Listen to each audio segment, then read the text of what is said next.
Good morning all of you.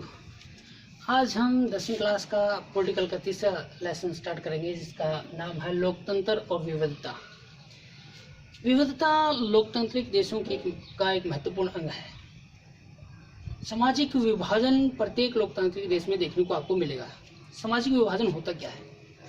समाज का विभिन्न सामाजिक अंतरों के आधार पर विभाजन सामाजिक विभाजन कहलाता है। और वो कौन कौन से सामाजिक अंतर हो सकते हैं? ये सामाजिक अंतर रंग, जन्म, जाति, प्रजाति, धर्म, भाषा इत्यादि के आधार पर हो सकते हैं। इनके आधार पर किसी समाज का विभाजन सामाजिक विभाजन कहलाता है। सामाजिक विभाजन कब और कैसे जो सामाजिक अंतर है वो कब और कैसे सामाजिक विभाजनों का कारण बन सकता है या सामाजिक विभाजनों का रूप ले लेता है? ये 5 नंबर का प्रश्न आता है कि कोई भी सामाजिक अंतर कब और कैसे सामाजिक विभाजन का रूप ले लेता है।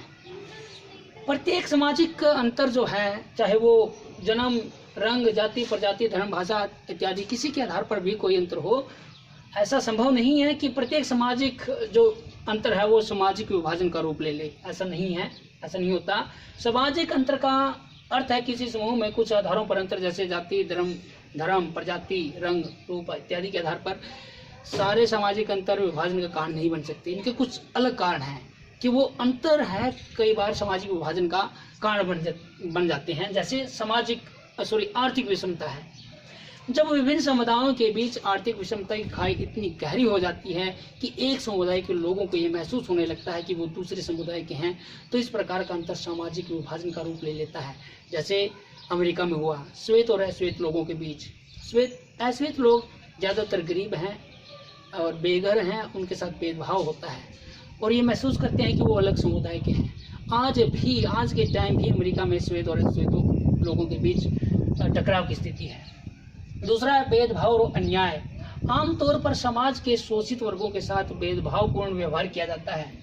जब एक प्रकार का सामाजिक अंतर अन्य अंतरों से अधिक महत्वपूर्ण बन जाता है और लोगों को यह महसूस होने लगता है कि वे दूसरे समुदाय के हैं, तो इससे एक सामाजिक विभाजन की स्थिति पैदा हो जाती है।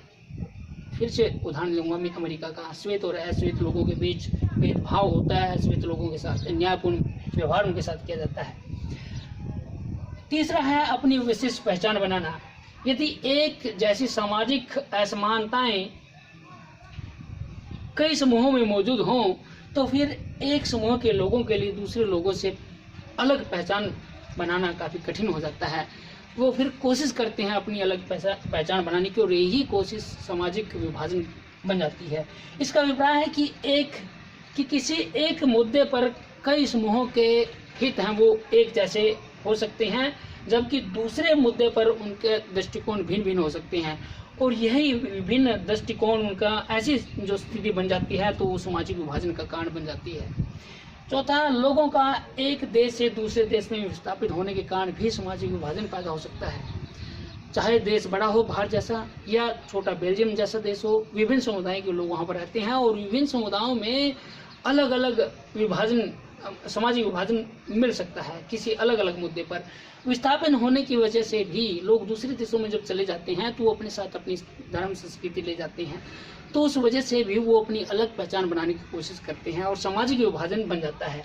जैसे उदाहरण लूँगा मैं, जर्मनी और स्वीडन जैसे जो देश हैं वो समरूप समाज वहाँ पर होने के बावजूद भी दुनिया के दूसरे भागों से पहुँचने वाले लोगों के कारण तेज़ी से इन देशों में बदलाव आया है और सामाजिक विभाजन की स्थिति पैदा हो गई है। आज के लिए हम इतना ही करेंगे, बाकी कल करेंगे। Thank you.